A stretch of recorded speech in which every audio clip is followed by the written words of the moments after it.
রাসূল সাল্লাল্লাহু আলাইহি ওয়াসাল্লাম সাহাবীদেরকে উদ্দেশ্য করে জিজ্ঞেস করলেন, তোমরা কি বলতে পারো সবচাইতে বড় জালিম কে?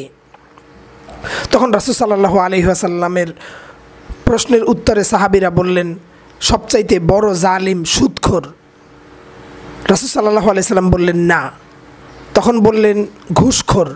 রাসূল সাল্লাল্লাহু আলাইহি সাল্লাম বললেন না। তাহলে কে? জুলুমবাজ, যে জালিম, যে মানুষের উপরে অন্যায়ভাবে জুলুম করে। রাসূল সাল্লাল্লাহু আলাইহি সাল্লাম বলেছেন না। তাহলে জিনাকারী? রাসূল সাল্লাল্লাহু আলাইহি সাল্লাম বলেছেন না। তাহলে কে? তো রাসূল সাল্লাল্লাহু আলাইহি ওয়াসাল্লাম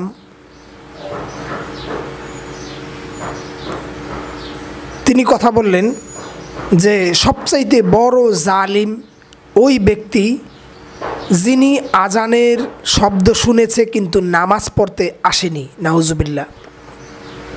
সবচাইতে বড় জালিম এই ব্যক্তি।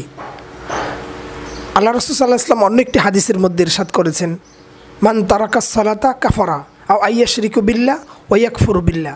যে ব্যক্তি নামাজকে ত্যাগ করেছে ওই ব্যক্তি কুফরি করেছে, শিরক করেছে। চিন্তা করে দেখেছেন নামাজ ছাড়ার কত বড় গুনাহ?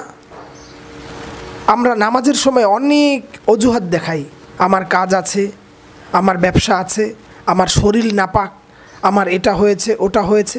এইভাবে করে আমরা নামাজকে এড়িয়ে যাওয়ার শত চেষ্টা করি। চিন্তা করে দেখেছেন?